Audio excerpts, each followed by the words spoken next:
একটা ভিউ বের করতে করতে অনেকটা দূর দূরান্তে আমি হাঁটতে হাঁটতে চলে যাই, অতএব আমার হাঁটা হলো, এমনকি আমার কাজও হলো।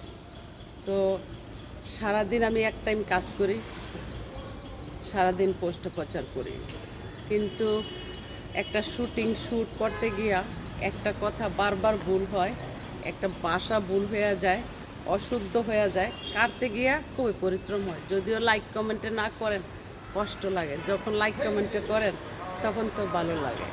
যে আমার পাশে কিন্তু একটা আম গাছ, তো আমি এই গাছটাও পছন্দ করেই কিন্তু নিছি যে আমার ভিউটা ভালো হবে কিনা। তো আসলে এই যে শীত আসছে আমাদের দেশ গ্রামের, কিন্তু এটাও একটা প্রাকৃতিক দুর্যোগ, আল্লাহর দেওয়া শীতটাও একটা কুয়াশা প্রাকৃতিক দুর্যোগ।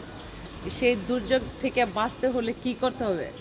বেশি বেশি গাছ লাগাইতে হবে যেন কুয়াশাটা আটক করতে পারে, যেমন অক্সিজেনটা সুন্দর আমাদের নিঃশ্বাসের মধ্যে আমরা নিতে পারলে সুস্থ ও সুন্দর থাকব। গ্রাম অঞ্চলে কিন্তু প্রচুর পরিমাণ শীত ও কুয়াশা পড়ছে, তাই আমরা যদি সেইটা স্মরণে বেশি বেশি গাছ লাগাই, বাড়ির আঙিনায় পরিষ্কার পরিচ্ছন্নতা রাখি, এমনকি ঘর বিটা সব কিছু পরিষ্কার রাখি, আবর্জনা থেকে মুক্ত থাকি, অবশ্যই আমাদের রোগ জীবাণু থেকে মুক্তি থাকবো, আমরা মুক্তি থাকবো।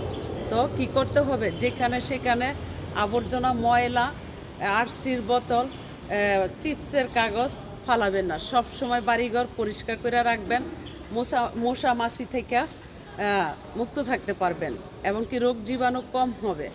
তো আসুন আমরা সকলে মিললে, বেশিরভাগই পরিবেশ বাঁচাইতে হলে কি করতে হবে?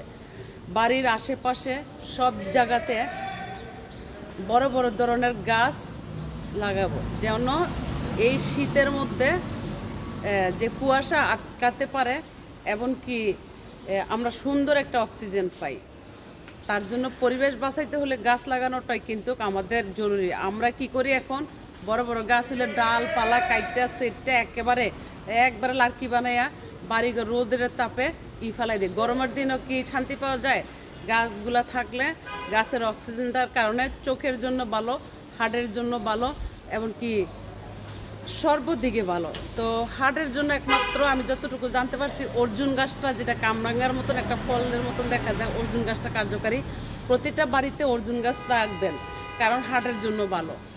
তো সকলে সুন্দর সুন্দর গাছ লাগান, পরিবেশ বাঁচান, নিচেরা পরিষ্কার থাকুন, অন্যকে পরিষ্কার রাখার পরামর্শ দিন। ভালো থাকবেন।